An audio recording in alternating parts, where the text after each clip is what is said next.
চলেন এবার আমরা একটু গ্রুপ নিয়ে আলোচনা করব। তো আমরা একটু মূল ক্লাসে চলে যাই।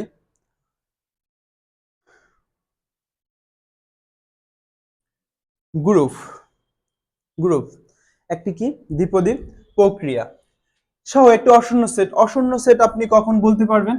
যখন এ যদি একটা সেট হয়, এর ভিতরে যে কোনো উপাদান থাকতে পারে বা থাকতে হবে। যদি না থাকে, যেমন হয় যদি বলি এর কোনো উপাদান নেই, তাহলে এটা ফাঁকা সেট। যদি উপাদান থাকে সেটা অবশ্যই অশূন্য সেট। জি কে গ্রুপ বলে যদি নিম্নলিখিত শর্তগুলো সিদ্ধ করে। তো শর্তগুলো কি কি আছে? আবদ্ধতা বিধি, সংযোজন বিধি, অবেদকের অস্তিত্ব বিধি, বিপরীতকের অস্তিত্ব। এই চারটা শর্ত কি করবে? সম্পূর্ণভাবে পালন করবে। তাহলে আমরা যদি বলি আবদ্ধতা বিধির ক্ষেত্রে এখানে তিনটা উপাদান না দুটো উপাদান থাকে। যেমন এ যদি একটা উপাদান আর বি যদি একটা উপাদান, তাহলে এই দুইটা এ আর বি যদি জির ভিতরে থাকে বা জি এর এলিমেন্ট হয়, তখন তখন অবশ্যই A asterisk B A asterisk বিও অবশ্যই জি এর মধ্যে থাকবে। এ স্টারিক বি যদি এ আর বি যদি জির ভিতরে এক্সিস্ট করে, তাহলে অবশ্যই এ স্টারিক বিও জি এর ভিতরে এক্সিস্ট করবে। তাহলে আমরা একটু বলি, যদি আমরা এখানে একটু দেখি যে যে এর মান আছে ধরেন 2 3 বা 2 3 দুইটা উপাদান, এই দুটো যদি গ্রুপ জি এর মধ্যে থাকে, তাহলে অবশ্যই এ 2 স্টারিক 3, এখানে স্টারিক গুণনের প্রক্রিয়া 2 into 3 equal 6, এইটাও কিসের ভিতরে? জি এর মধ্যে থাকবে। বুঝতে পারলাম? তাহলে এইটাই হয়েছে কি আবদ্ধতা বিধি। এবার আসি আমরা একটু সংযোজন বিধি। সংযোজন বিধিটা হয় কিভাবে আমরা একটু দেখি।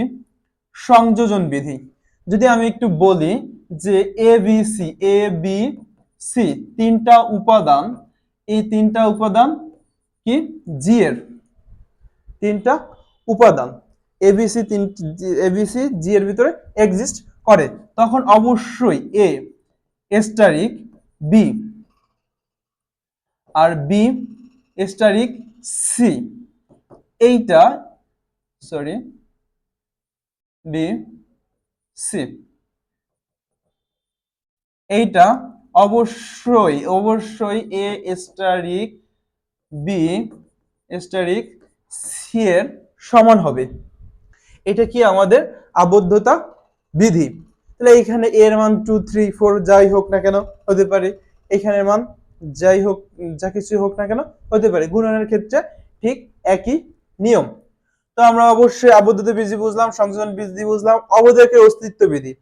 এবার অভেদকের অস্তিত্ব বিধি যদি ই ই যদি জি এর ভিতরে জি এর একটা এলিমেন্ট হয়, জি এর একটা যদি এলিমেন্ট হয়, তাহলে অবশ্যই এ স্টারিক বি, যেমন A asterisk E equal E asterisk E asterisk, আমরা একটু দেখি, যদি উপাদান হয় তাহলে এ স্টারিক বি আর A asterisk E A asterisk E, এই স্টারিকটাকে আপনি নটও কিন্তু দিয়ে দিতে পারেন, যে এইটার পরিবর্তে আপনি এরকম একটা নট চিহ্ন ব্যবহার করতে পারেন।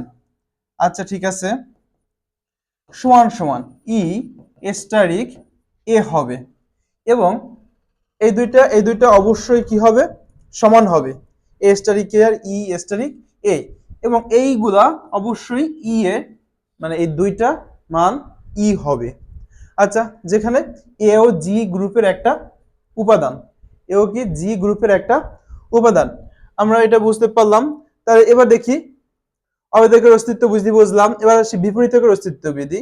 যে কোনো এ এ বিলংস টু জি এর জন্য একটি উপাদান বি বিলংস টু জি এ থাকবে, যেন A asterisk B asterisk equal A asterisk B B asterisk E A equal A হয়, যেখানে ই হলো জি এর অবেদক উপাদান। আমরা একটু বুঝি। বলছে কি বিপরীতকের অস্তিত্ব বিধি কোন এ বিলংস টু জি, যদি এ জি এর একটা উপাদান হয় এলিমেন্ট হয়, তখন একটি উপাদান B belongs to B belongs to G, এ থাকবে যখন A asterisk B, A asterisk B equal B asterisk A is equal E হয়, যেখানে ই হলো অবেদকের উপাদান, ই হলো এখানে কি আমাদের অবেদকের উপাদান, এখানে এ হলো বি এর বিপরীত উপাদান, বি হলো এ এর বিপরীত উপাদান, এ হলো বি এর বিপরীত এবং বি হলো এ এর বিপরীত উপাদান। খুবই খুবই সোজা, আমরা তো এটা বুঝলাম। দেখি পরবর্তীতে আবিলিয়ান গ্রুপ, আবিলিয়ান গ্রুপ সম্পর্কে একটু বলি।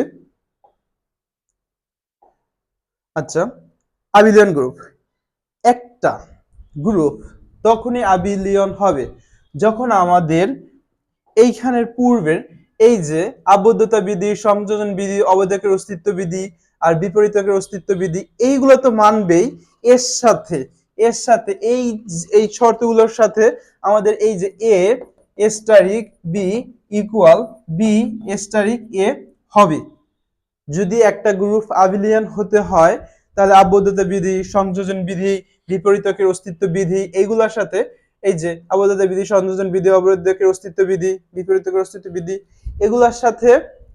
এগুলার সাথে অবশ্যই কি মানতে হবে, A asterisk B equal B asterisk A. আচ্ছা আমরা দেখি এবার আসি আমরা অর্ডার অফ গ্রুপ। কি অর্ডার অফ গ্রুপ? একটি গ্রুপ জি, জি যদি একটা গ্রুপ হয়, জি এবং এর স্টারিকের পরিবর্তে এখানে আমরা জি নটও ব্যবহার করতে পারতাম, কোনো সমস্যা নাই, যেটা খুশি আপনি ব্যবহার করবেন। যে স্টারিক এর ভিতরে, জি স্টারিক এর ভিতরে, জি জি স্টারিকের ভিত্তি ভিন্ন উপাদানের সংখ্যাকে গ্রুপের ক্রম বলে। তাহলে গ্রুপের ক্রম বলতে যদি আমি বলি, জি যদি একটা গ্রুপ হয় এর ভিতরে যে উপাদান থাকবে 1 2 3 4, এখানে উপাদান আছে কয়টা? 4টা। তাহলে অর্ডার অফ জি, অর্ডার মানে বলছে কি গ্রুপের ক্রম, ইহাকে অর্ডার অফ জি ও জি দ্বারা প্রকাশ করা হয়। যেমন অর্ডার অফ জি যদি আমি বলি, অর্ডার অফ জি যদি বলি, এখানে জি গ্রুপের উপাদান সংখ্যাকে প্রকাশ করবে। এখানে উপাদান আছে কয়টা? 4টা। আচ্ছা এক্সাম্পল জি 1 2 স্কয়ার, তখন জি স্টারিক একটি গ্রুপ তিনটি ভিন্ন উপাদান ধারণ করে, তাহলে একটা দুইটা তিনটা, তিনটা ভিন্ন ভিন্ন উপাদান ধারণ করছে, এর জন্য এই গ্রুপের অর্ডার অফ গ্রুপ এর মান হলো 4টা। তাহলে এখানে যে বলছি অর্ডার অফ, সুতরাং সুতরাং অর্ডার অফ জি সমান সমান 3, 1 2 3টা। তাহলে অর্ডার অফ গ্রুপ সম্পর্কে আমরা একটু বুঝলাম, একটু দেখি।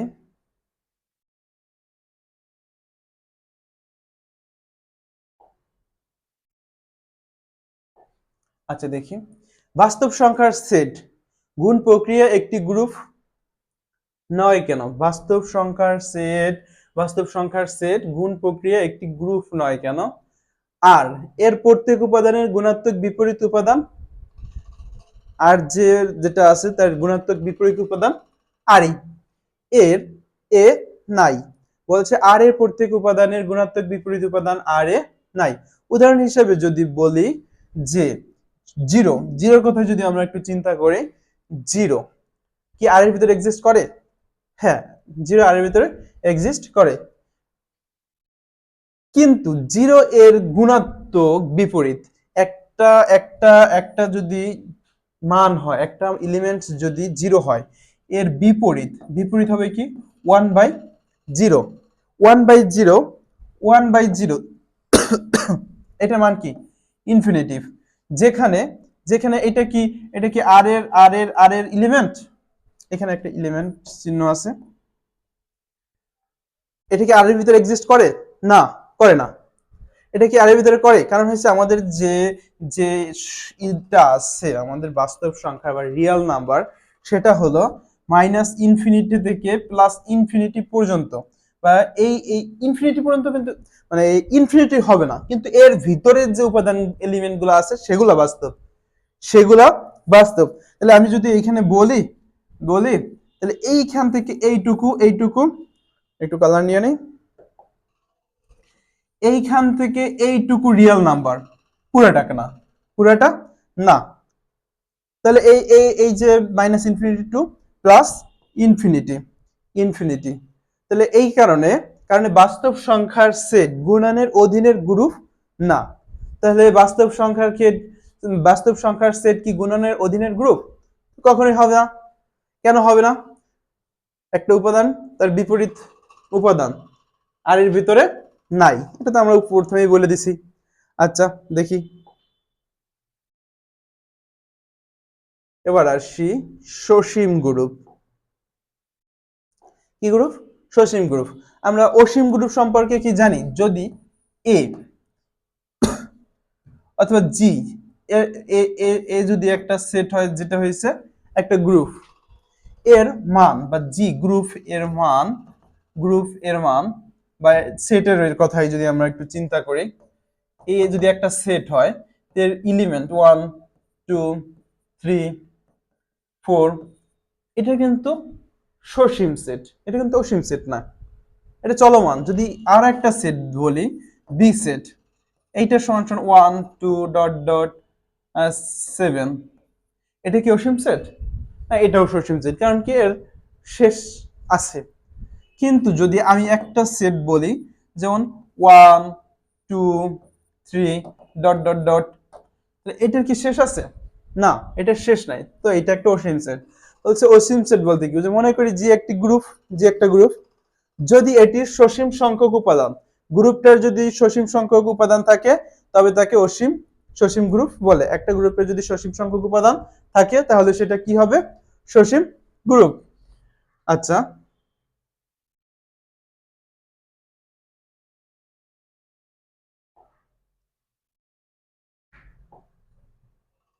একটু দেখি,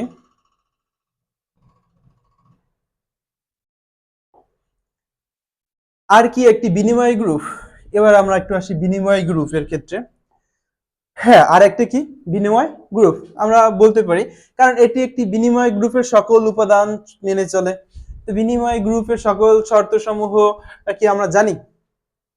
ওই যে আমরা প্রথমে যেটা বলছিলাম, সেই সকল শর্তগুলো যদি এটা মেনে চলে, তাহলে এটা অবশ্যই কি গ্রুপ? এটা অবশ্যই একটা বিনিময় গ্রুপ।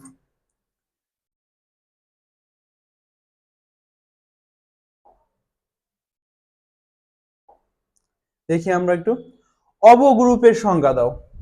একটু ভালো করে বোঝেন যে অর্ব না, এটা হচ্ছে অবগ্রুপ। অবগ্রুপের সংজ্ঞা দাও। মনে করি যে একটি অশূন্যক সেট, যে সেটের মান শূন্য নয়, সেটা হচ্ছে অশূন্যক সেট, এবং স্ট্যাটিক একটি বাইনারি অপারেশন বা অপারেটর। স্ট্যাটিকটা কি? স্ট্যাটিকের পরিবর্তে নটও ইউজ করতে পারতাম, কোনো সমস্যা ছিল না আমাদের। তো এটা কি অবগ্রুপ? তাহলে এটা জিরোটা কি?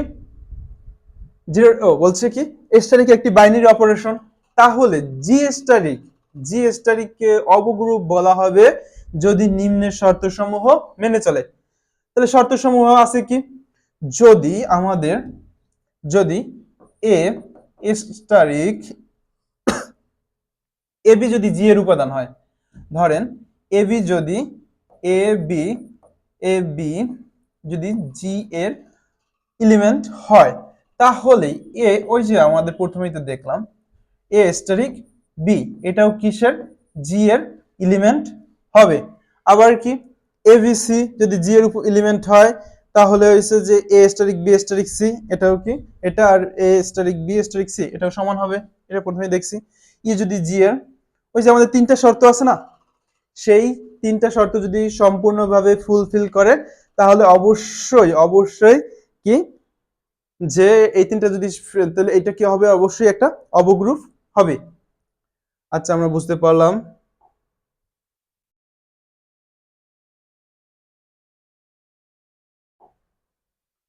আচ্ছা, এবারে দেখি অনুগ্রুপ। অনুগ্রুপটা কি? আর প্লাস এন এবং জেড মাইনাস এর প্রতিটি, এই যে আর রিয়েল, ন্যাচারাল, তারপর হয়েছে যে এই যে আমাদের বাস্তব, এই যে জেড এর প্রতিটি একটি কি অনুগ্রুপ, প্রত্যেকটাই এক একটা কি গ্রুপ? অনুগ্রুপ। আচ্ছা, এই প্রত্যেকটাই এক একটা কি অণু